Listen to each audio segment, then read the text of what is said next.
Gereja City Reach Pemulihan Kupang mempersembahkan Soul Care, renungan untuk memelihara jiwa kita di dalam firman Tuhan. Selamat mengikuti. Pada orang yang tidak mencapai janji, ada orang yang tidak sampai di tujuan, ada orang yang tidak menerima apa yang dijanjikan kepada. Jadi kalau Tuhan bilang hati-hati, Tuhan serius. Waktu dia bilang kepada hidup saudara hati-hati, dalam menguatkan dan meneguhkan hati, Tuhan perintah kepada dia di ayat yang 7 bagian B, bertindaklah hati-hati. Tuhan bilang hati-hati Yosua. Yosua langsung ingat, Musa tidak masuk karena tidak hati-hati. Oh, sebenarnya bukan saya yang pimpin ini, harusnya Musa yang pimpin. Jadi kalau Tuhan bilang hati-hati, Tuhan serius waktu dia bilang kepada hidup saudara hati-hati. Sebab ada orang yang tidak mencapai janji, ada orang yang tidak sampai di tujuan, ada orang yang tidak menerima apa yang dijanjikan kepada. Perhatikan baik-baik pilihanmu, perhatikan baik-baik responmu, perhatikan baik-baik cara hidupmu. Tuhan bilang, bicara bertindak hati-hati harus ada guideline. Bagaimana saya mengukur tindakan saya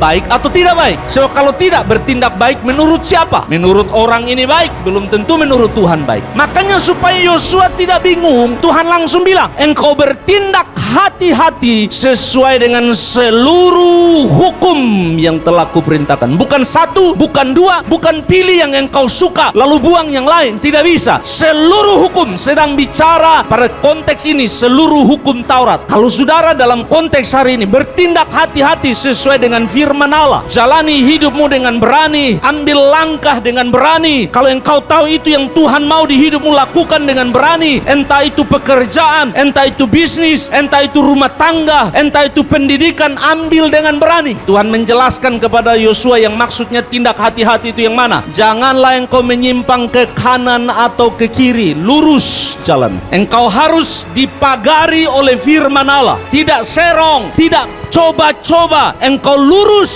melakukan janji Allah dan perintah Allah. Lalu kalau perintah diberikan tanpa ada reward, tanpa ada upah di baliknya, maka kadang kita merasa saya perlu sesuatu untuk memberi saya semangat melakukan ini. Makanya Tuhan bilang begini, supaya engkau beruntung kemanapun engkau pergi. Nah, Bapak Ibu saudara-saudara, gereja Tuhan tidak bisa beroperasi tanpa Roh Kudus. Saudara dan saya tidak bisa kuat tanpa Roh Kudus. Dalam konteks penantian pencurahan Roh Kudus, saya ingin bawa saudara berhubungan dengan apa yang Tuhan nasihatkan kepada Yosua. Tuhan bilang, kuatkan, teguhkan hatimu, bertindak hati-hati, jangan menyimpang ke kanan dan ke kiri. Hari ini tugas itu dilakukan oleh Roh Kudus dalam hidup saudara dan saya. Roh Kudus mengingatkan semua firman Allah kepada kita. Roh Kudus menghibur kita waktu kita lemah. Roh Kudus yang menempelak hati kita. Roh Kudus yang menyadarkan kita jangan serong ke kiri atau ke kanan. Jalanilah firman Allah seperti yang dikatakan kitab Roma pasal 8. Roh membantu kita dalam kelemahan-kelemahan kita. Saudara dan saya butuh Roh Kudus. Demikian renungan Soul Care dari Gereja City Reach Pemulihan Kupang. Tuhan Yesus memberkati.